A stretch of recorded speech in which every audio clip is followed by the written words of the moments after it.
Is Pinocchio's bloody quest to become a real boy the best entry from the TCU thus far? Well, let's talk a little bit about it. What's your favorite scary movie? Be afraid. Be very afraid. I want to be a fighter, like you. Oh, let it burn! Let it burn! Did you miss me? You have to shoot them in the head. They always come back. The boat can leave now. Tell the crew. Well, sometimes that is better. Good luck. Hey everybody, I'm KillJoy Jake, and today is officially the start to the Twisted Childhood Universe Week. We're celebrating the release of Pinocchio Unstrung this Friday, July 24th, with an early review of the film today, a ranking of all 5 movies in the universe thus far, and looking ahead at Winnie the Pooh Blood and Honey 3, as well as other exciting TCU projects to come, and a bunch of new videos this week. So let's kick off this fairy tale shindig with a bang, starting off with an early review of Pinocchio Unstrung. Geppetto introduces his grandson James to a magical doll called Pinocchio, who develops a friendship. However, unaware of Pinocchio's naive nature, James introduces him to the world, resulting in the doll going on a crusade to eliminate all things bad. This marks the 5th installment in the POOHNIVERSE, or the Twisted Childhood Universe, whichever you'd like to call it, and finally introduces us to this dark fantasies version of the age-old character. They are of course able to use Pinocchio due to the original story falling into the public domain now. Some notable cast members here are Scott Chambers and Peter D'Souza Fayani reprising their roles from previous entries, like Blood and Honey 2 and Peter Pan's Neverland Nightmare. Horror fans will also recognize Richard Brake as Geppetto and Robert Englund as the voice of Cricket. Pinocchio Unstrung gave me wood, a sentence that will likely land me on some sort of list. This is a brutal slasher film with a sympathetic villain, which I think gives it a unique edge. The first 15 minutes of this very fast-paced thriller slows down to really build up our wooden boy. Pinocchio doesn't have a very firm grasp on morality and is easily manipulated by some dark forces that cloud his curious mind. It kind of gives this dark irony to some of the outrageous kills in this flick, so you're feeling more things than just absurdity watching it. As the almighty Shrek would say, Pinocchio Unstrung is like an onion because it has layers. You get it! We both have layers.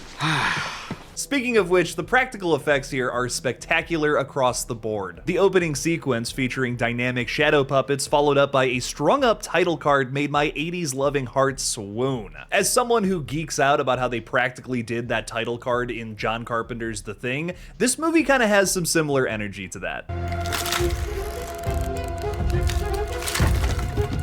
It also helps hearing the iconic voice of Richard Brake to set the scene here during this opening. There was a boy named James, my grandson. I think the first big kill sequence of this movie might be the most shocking part. Pinocchio commits these kills in question by accident. It almost feels like a scene out of a Final Destination movie with how brutal and systematic it gets. The puppetry here done by Masters FX is something I especially appreciate in this sad world of AI slop. The dedication to creating a rigid puppet that still feels lifelike is truly impressive. The end product ends up being this brutal mixture of Dark Crystal and Seed of Chucky. Guess again, Daddy.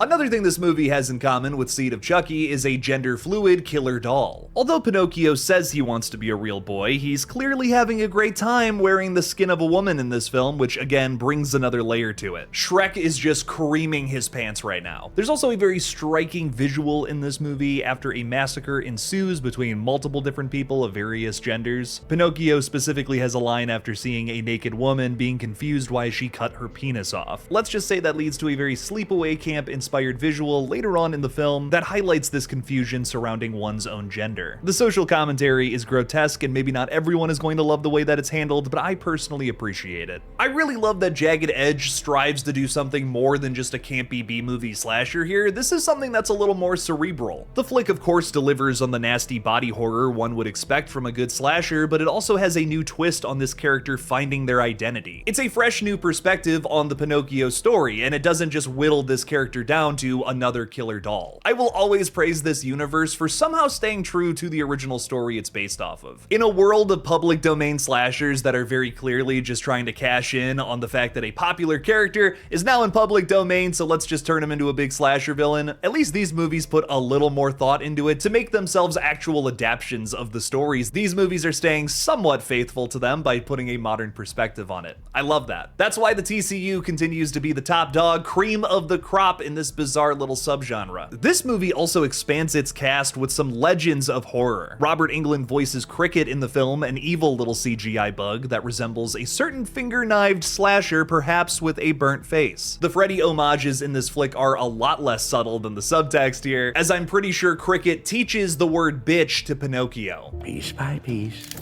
we'll take what's left. I also love that they gave Cricket one hand that looks a little more sharp and claw-like than the other. He's also rubbing his sharp knife-like fingers against each other and they're kind of sparking a little bit. I wonder where that inspiration came from. This is obviously intentional and I dug it. Robert Englund's voice is sinister as ever here. Some people are just born to play horror villains. I'd say the same thing about Richard Brake, whose dark take on Geppetto gets increasingly more intriguing as this flick goes along. There's a scene right in the middle of this movie where our main group of kids find video logs of his experiments, and it makes for one of the most terrifying parts of the entire flick. I would have been down for an entire found footage movie of just Richard Brake bringing to life these wooden puppets. I don't want to say too much about Mr. Geppetto. Today's review is spoiler free after all, but I am excited to see what the future holds for this character. There are all sorts of teases at the end of this one that we are definitely going to see these characters again, I imagine in the big POOHNIVERSE flick, which is on the horizon here. Tiptoeing around spoilers the best I can, but I imagine that some old wounds are going to be reopened. Personally, I'd give Pinocchio Unstrung an 8 out of 10. This is definitely my favorite entry from the Twisted Childhood universe so far. With a lean runtime that doesn't outstay its welcome, this movie is a fun, campy, gory blast from start to finish that shows so much improvement from where this franchise started. Before we wrap up today's video, please make sure to like it and subscribe to this page for more updates on the most exciting horror projects. Also, the best way to support this channel is by becoming a patron on Patreon. Over there, you can find a ton of bonus content like reactions to various horror TV shows and movies.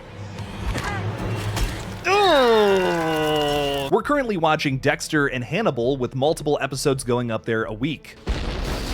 No, what? Check it out by clicking on the link in the description below. One final plug and I'll shut the heck up. Please make sure to also check out my film channel, Human Egg Productions, where we're currently posting horror and comedy short films. If you like slashers especially, check out the gory short I wrote and directed called Chicken Man. Thank you to everyone who supports all of my pages. Here's where I'd rank the film against the other horror movies that have come out this year. Are you guys excited to see Pinocchio Unstrung this weekend? Let me know your thoughts down in the comments below. Get your tickets now for this movie, by the way. If you like the rest of the TCU, you gotta see this one. Thank you so much for watching. Please subscribe, and as always, don't forget to kill it out there, y'all.